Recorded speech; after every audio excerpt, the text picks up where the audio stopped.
I'm your host, Catherine Erdley. Welcome to the Resilient Retail Game Plan.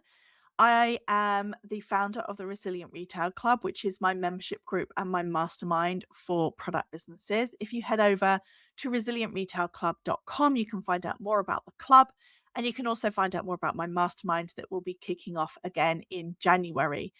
If you use the code 10 podcast, that's 10 podcast, then you'll be the first to know about every new episode when it comes out.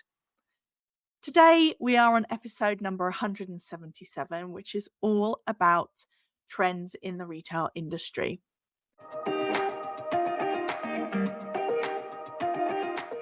Welcome to the Resilient Retail Game Plan, a podcast for anyone wanting to start, grow, or scale a profitable creative product business with me, Catherine Erdley. The Resilient Retail Game Plan is a podcast dedicated to one thing: breaking down the concepts and tools that I've gathered from 20 years in the retail industry and showing you how you can use them in your business. This is the real nuts and bolts of running a successful product business, broken down in an easy, accessible way. This is not a podcast about learning how to make your business look good. It's the tools and techniques that will make you and your business feel good. Confidently plan, launch, and manage your products, and feel in control of your sales numbers and cash flow to help you build a resilient retail business.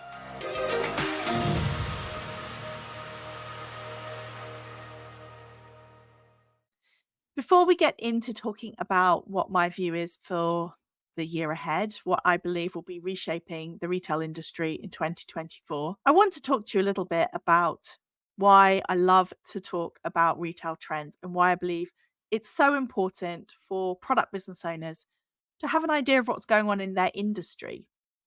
Because it can feel like a bit of a dry subject, or it can feel to small business owners like it's not super relevant.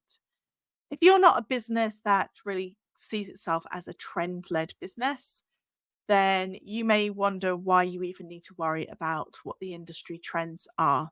But I really believe that there are two types of businesses. There are businesses that are very much in a fixed mindset. They really are just focusing on what they're doing the day to day. And then there are the type of people who are out there looking for what's coming next, looking for the opportunities. And I really truly believe that being the kind of person who is proactive, who's out there looking for things, then that is really how you can ensure that your business continues to grow and continues to thrive. So I worked in corporate retail for 17 years before I started my own business. And during that time, I worked for a total of 6 different retailers. And now, of those 6, only one of those is actually still trading. The other 5 rather, went into administration in various different forms. Some of them still exist as brand names. Some of them still exist in a different format to what they were in when I was working there. But of those 6, only one is actually still trading in its original form that I was working in it. And there's lots of different reasons for that. It's been a really tough time in retail and corporate retail for a really, really long time. But I also think it's symptomatic of what it was like to work there. They were often toxic work environments. And one of the things that always stood out to me was this lack of real inspirational leadership, people looking ahead, looking outside, being proactive, looking for ways to move forward. It was very much focused on business as usual, just try not to go bust, do your best. But it wasn't about being out there and trying to understand what was going on and trying to change and inspiring the teams to try new things and change alongside the industry.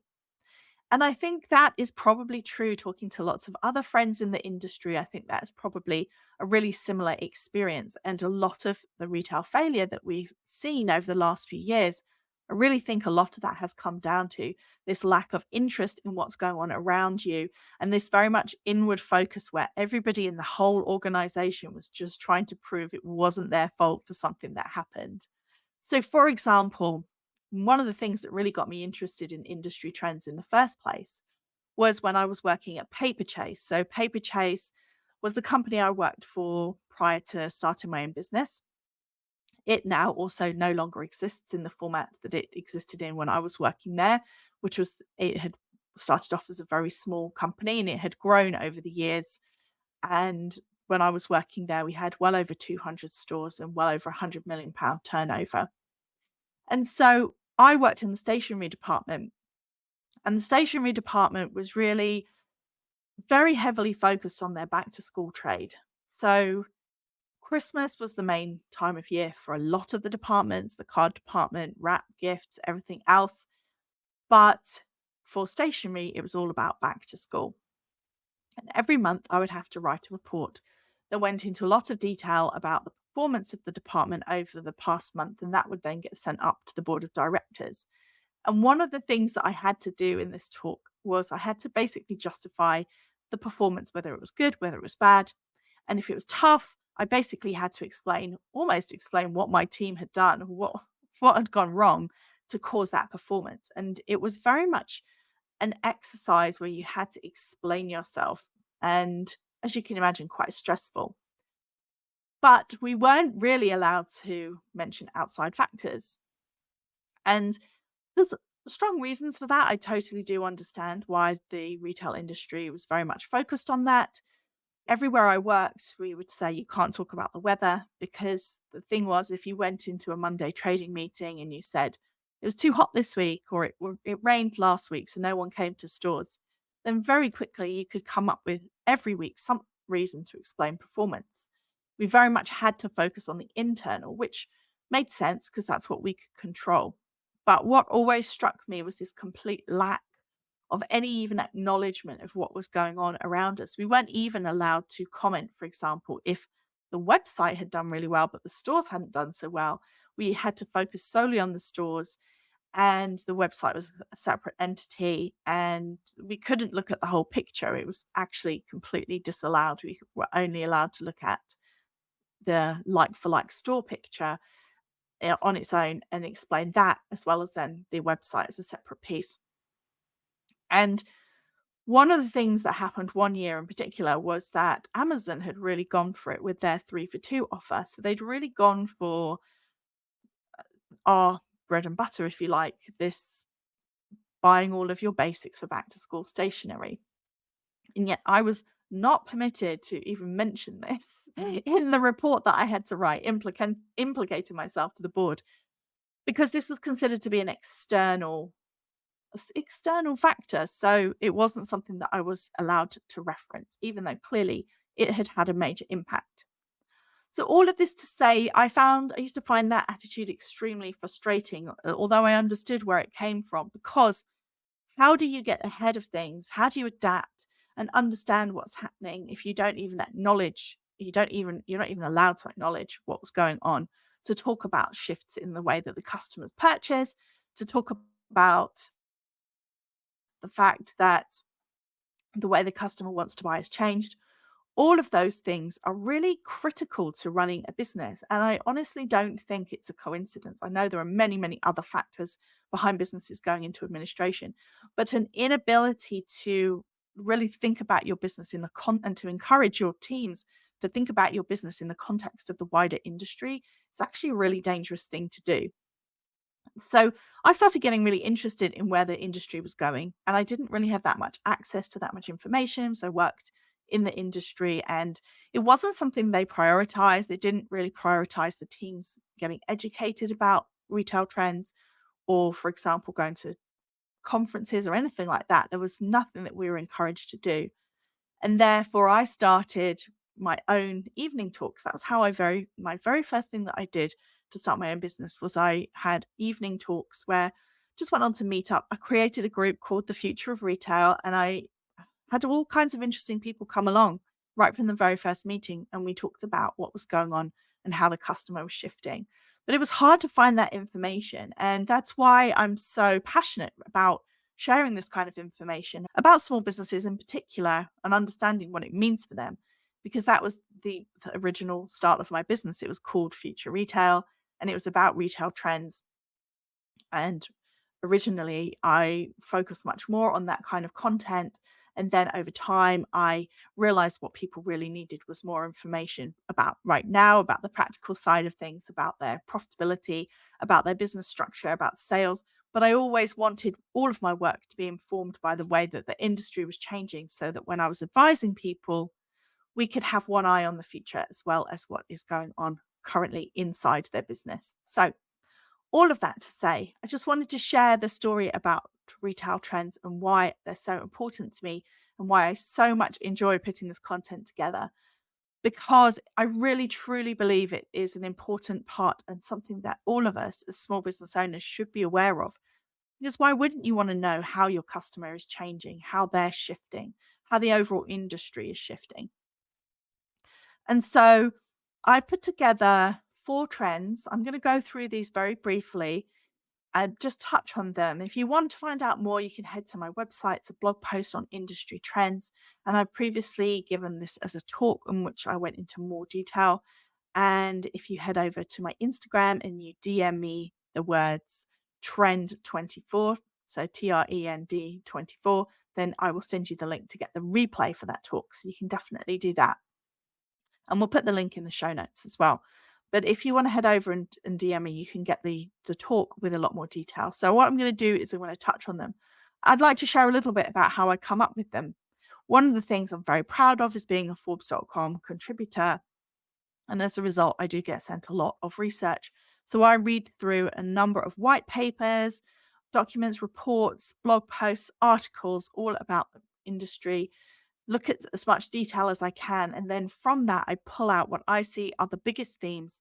And then I share them with you through the lens of what it means for a small business. So everything is about looking at what the trends are, but then also what they mean for you as a small business owner. So without further ado, let's talk about 4 retail trends. But I'd like to start off by just saying what has been happening. So overall, 2023 has been a little bit easier, a tiny little bit easier. We've seen easing, for example, on things like inflation, and we have seen consumer confidence improve from where it was last year.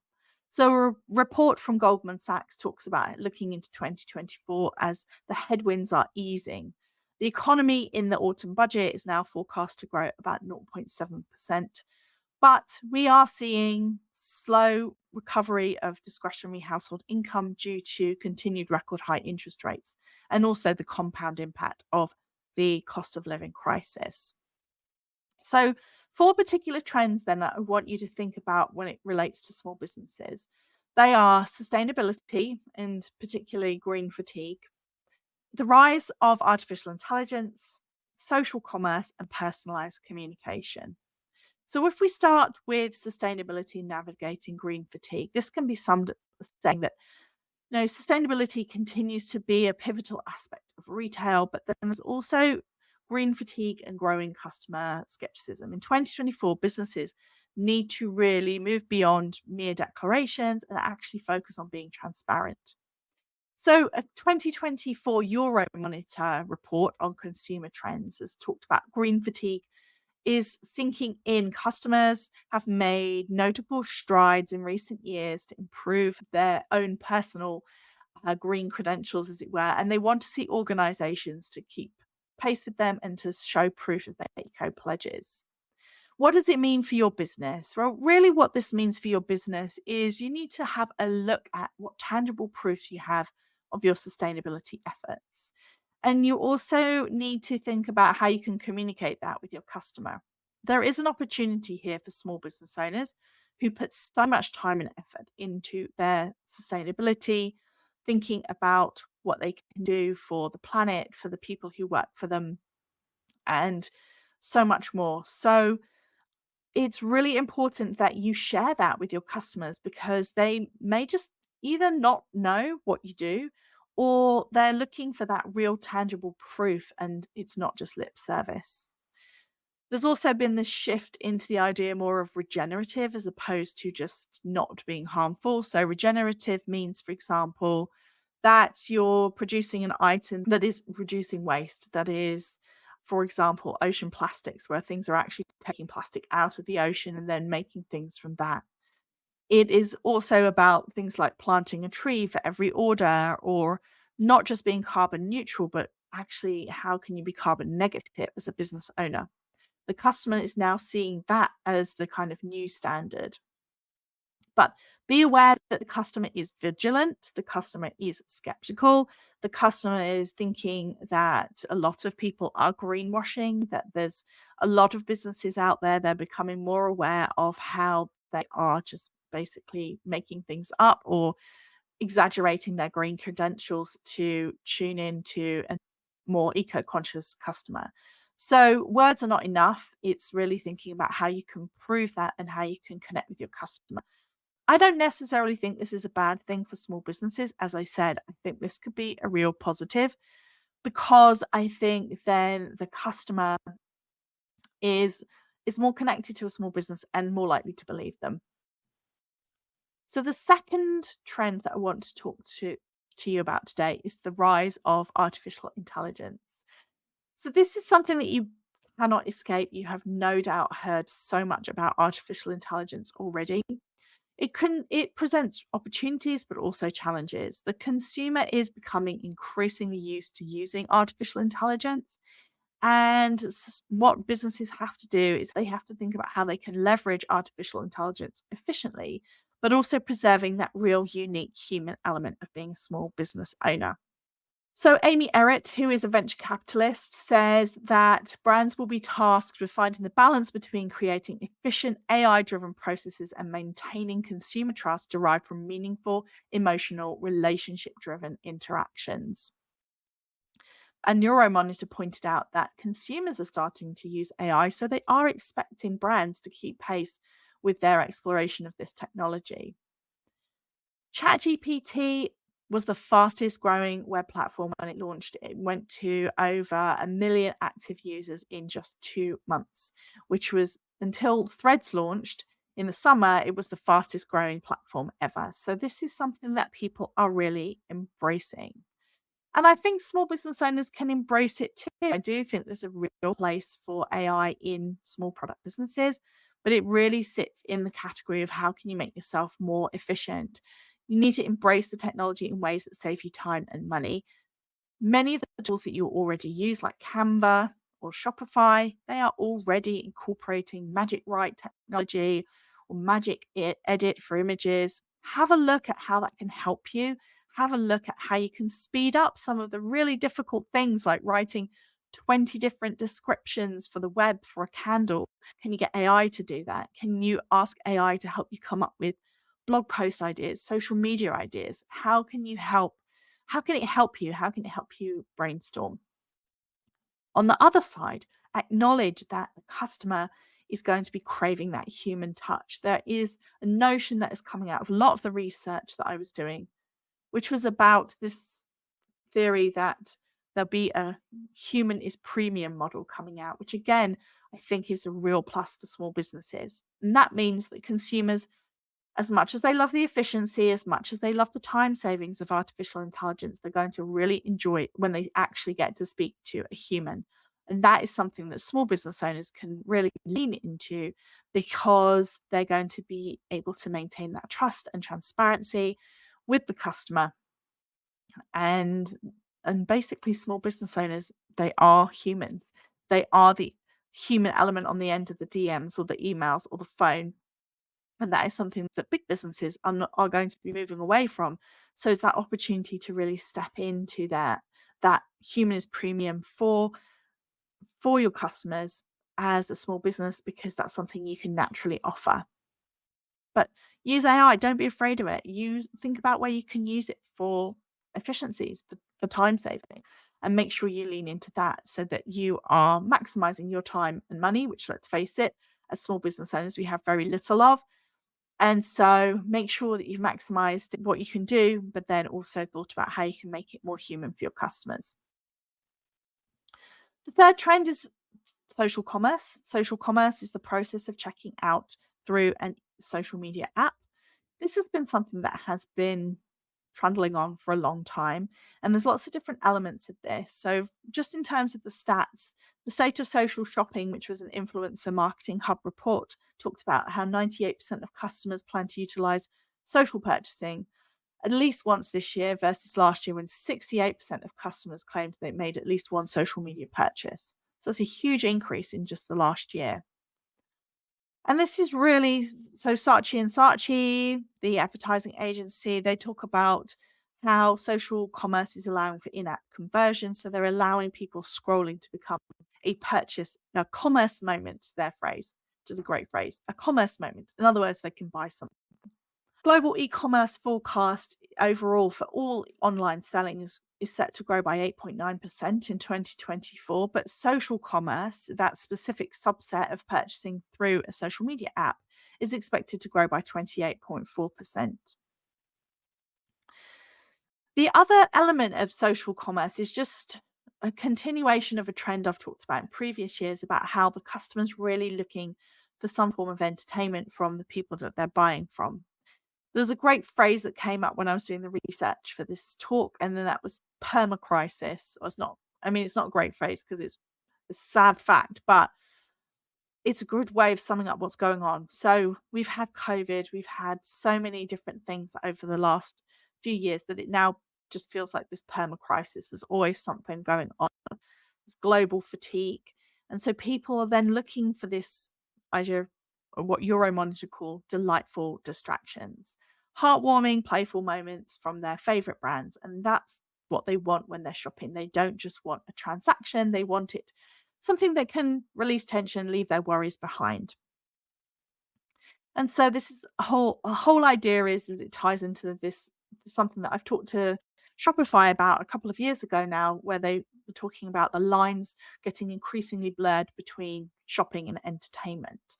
So this then leads into this is a kind of big topic, lots of different elements to it. But then this is where the creator economy comes in. So the creator economy is effectively where people are creating content in their homes on their phones, and then it is becoming increasingly monetized, but it's still a huge area for growth, with the creator economy set to hit 500 billion in 2027, which is a huge growth. So an article in Forbes said that 60% of marketers say that content created by influencers or content creators generates more engagement than branded content, and 37% of consumers trust influencers more than brands. So it also plays into, you have these people whose natural forte is creating entertaining content, and then you have a customer that wants to buy through entertainment and is entertained by these people, and it all just is a natural fit. So what I believe we'll see in 2024 is an impact on actually the paid advertising. I think broadly speaking, talking to a lot of people that I work with, 2023 rather, has been better for paid advertising than 22. In 2022, very few, if any, people I knew were having a really good time with paid advertising. 2023 feels like ROAS has recovered, especially in the meta ads, and it just generally feels better. But however, social commerce, I think we'll see a shift out of people putting as much money into paid advertising and then shifting some of that into their social commerce. So there is a decreased trust in advertising. Insider Intelligence, that did a forecast of paid ad spend, originally forecast 79 billion in paid social spend in 2024, and they've actually slashed that forecast by 20 billion. They also believe that affiliate marketing is due to grow 9.7% in 2024 to 15.7 billion. So effectively, what we're seeing is almost like this decentralization, people spending less with the actual platforms, and they're spending more in, for example, giving affiliate codes to content creators who then are able to go out to their audience, talk about your products, talk about how much they love them, but then share an affiliate link, which means that that content creator receives some commission as a thank you, effectively, or as an income stream for promoting your products. So what does this mean for your business? Do you have social commerce enabled? Are people able to check out through your social media? Have a look if you're somebody who spends a lot of money on paid spend. Is this something that you can look at? Have you engaged with the creator economy? And if if this is not your natural forte, I do think the creator economy is a real viable option for people who don't want to be the face of the brand. They don't want to be the person always on camera, but they know the customer wants that connection and they want entertainment. It's a way of you utilizing other people's skills to promote your business. And I think it can be something that is used really effectively, but it's something definitely to think about. If you've not embraced this in 2023, have a think about it for 2024. And then the final one I wanted to touch on is your personalized communication. So, where people are really craving direct and personal communication, then instant messaging platforms like SMS messaging or WhatsApp can be a really powerful way forward. And I think we're going to see a rise in WhatsApp and SMS marketing.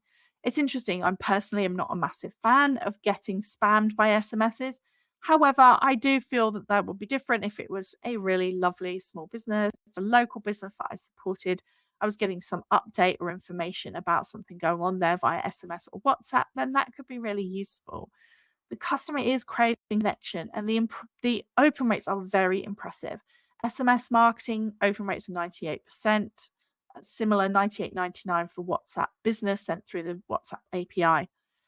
The other thing to think about is chatbots. So chatbots are basically using AI to interact with your customers on your website, and they can be used to deliver value and great customer service. So it's something that is set to also forecast to increase a lot during 2024 is the amount of commerce that actually goes through a chatbot.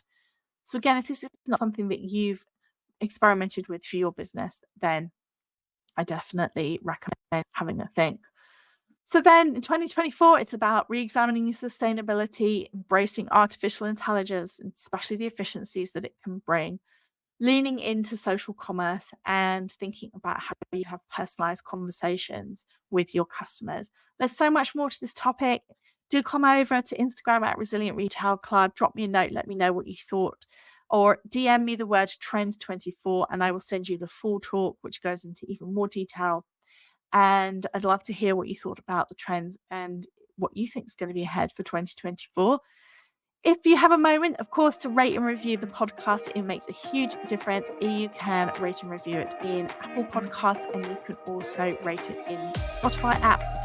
Of course, if you follow or subscribe, then you'll be the first to know about each new episode, which comes out every Thursday.